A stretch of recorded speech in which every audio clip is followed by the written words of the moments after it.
Hello అండి, welcome back to our channel. ఎలా ఉన్నారు అందరూ? నేనైతే చాలా బాగున్నాను. ఈరోజు మనం పన్నీర్ ఫింగర్స్ ఎలా చేయాలో చూద్దాము. చాలా ఈజీగా అయిపోతుంది. ఇవైతే పిల్లలు కూడా హెల్తీగా ఇష్టంగా తింటారు కాబట్టి ఈ వీడియోని మీరు స్కిప్ చేయకుండా చూడండి. ఫస్ట్గా నేను ఇక్కడ పన్నీర్ని ఇలా ఫింగర్స్ లాగా అంటే పొడుగుగా కట్ చేసుకొని దాంట్లో కొద్దిగా పసుపు, ఉప్పు, కారం యాడ్ చేసుకుంటున్నాను. 2 drops వాటర్ యాడ్ చేసుకొని జస్ట్ మనము వాటికి కోటేలాగా మిక్స్ చేసుకోవాలి అంతే.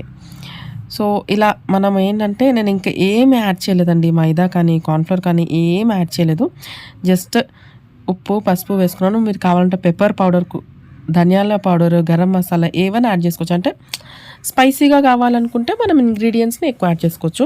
నేను మరీ అంత స్పైసీగా వద్దనుకుంటున్నా కాబట్టి ఓన్లీ సాల్ట్ అండ్ కారం వేసాను. సో ఇక్కడ ప్యాన్లో ఆయిల్ వేసుకున్నానండి. ఇవి నేను డీప్ ఫ్రై చేయటం లేదు, షాలో ఫ్రై కాబట్టి ఆయిల్ కొంచెమే వేసుకున్నాను. సో ఇలా చూపిస్తున్న విధంగా మనము ఆయిల్లో వేసేసుకోవాలి. ఇది ఒక సైడ్ ఫ్రై అయినాక ఇంకొక సైడ్ తిప్పుకుంటాము. జస్ట్ గోల్డెన్ కలర్లోకి ఫ్రై అయితే చాలండి, మరీ బ్రౌన్ కలర్లోకి అవ్వద్దు. ఎందుకంటే పన్నీర్ ఆయిల్లో ఎక్కువ ఫ్రై అయిందనుకోండి చాలా గట్టిగా అయిపోతుంది, ఆ సాఫ్ట్నెస్ అనేది పోతుంది అనమాట. సో చూసి జాగ్రత్తగా కుక్ చేసుకోవాలి వీటిని. మరి అంత మీడియం ఫ్లేమ్లో కూడా కుక్ చేయొద్దు. హై ఫ్లేమ్ పెట్టుకొని త్వరగా ఒక 2 minutes ఒక సైడ్ ఇంకొక సైడ్ తిప్పుకొని అలా ఫ్రై చేసుకోవాలి. ఇలా మనకి గోల్డెన్ కలర్లోకి చేంజ్ అయితే సరిపోతుందండి, మరి బ్రౌన్ రానియలేదు చూడండి. సో ఇలా మిగతా వాటన్నిటిని కూడా నేను ఫ్రై చేసేసుకుంటున్నాను. ఇలా ఫ్రై చేసుకున్నాక మనం ఇప్పుడు చేసే ప్రాసెస్ చాలా ముఖ్యమైనదన్నమాట. దీంట్లో ఎగ్ ఇప్పుడు నేను చూపించేది ఎగ్ చూపిస్తున్నాను. ఇక్కడ 2 eggs తీసుకున్నాను నేను. ఎగ్ వద్దు, నాన్ వెజ్ కాకుండా వెజ్ స్టైల్లో కావాలి అనుకున్న వాళ్ళు ఈ ఎగ్ ప్లేస్లో కార్న్ఫ్లోర్ పౌడర్ ఉంటుంది కదా, అదొక 1 tablespoon తీసుకొని కొద్దిగా వాటర్ యాడ్ చేసుకోండి చాలు. అంటే మనకి బజ్జీ బ్యాటర్ ఎలా ప్రిపేర్ చేసుకుంటాము అలా ప్రిపేర్ చేసుకోండి ఎగ్ ప్లేస్లో అనమాట. ఎగ్ ఇష్టం లేని వాళ్ళు. ఇది వచ్చేసి బ్రెడ్ పౌడర్ అండి, జస్ట్ కోటింగ్కి యూజ్ చేస్తున్నాను. ఈ బ్రెడ్ కూడా వద్దు అనుకుంటే కార్న్ఫ్లేక్స్ పౌడర్ యూజ్ చేసుకోవచ్చు.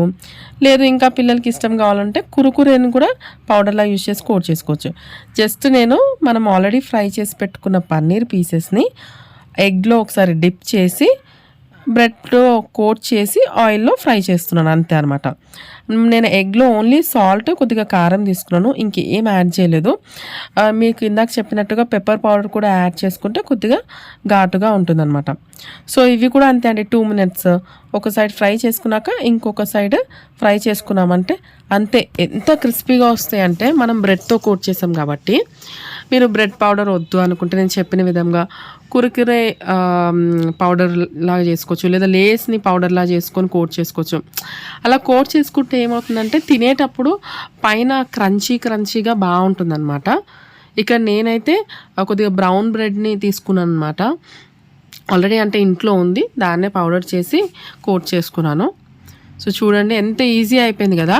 సో ఈవినింగ్ టైంలో ఈ స్నాక్ని మీరు తప్పకుండా ట్రై చేయండి. అండ్ టమాటో కచప్తో అయితే యమ్మీగా ఉంటుంది ఇవి టేస్ట్.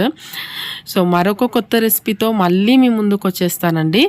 మీరు కనుక నా ఛానల్ని కొత్తగా చూస్తున్నట్టయితే ఛానల్ని సబ్స్క్రైబ్ చేయటం మర్చిపోకండి. అలానే మరిన్ని కొత్త వీడియోస్ కోసం కింద ఉన్న బెల్ ఐకాన్ క్లిక్ చేసాను అనుకోండి, నేను చేసే లేటెస్ట్ వీడియో నోటిఫికేషన్స్ అన్నీ కూడా వచ్చేస్తే ఏది కూడా మిస్ కాకుండా చూసేయచ్చు. వేడి పన్నీర్ ఫింగర్స్ రెడీ అయిపోయింది. మా హస్బెండ్ ఇంకా అత్తయ్య తినడానికి వెయిట్ చేస్తున్నారు. సో నెక్స్ట్ వీడియోతో మళ్ళీ మీ ముందుకు వస్తానండి. అంతవరకు సెలవు.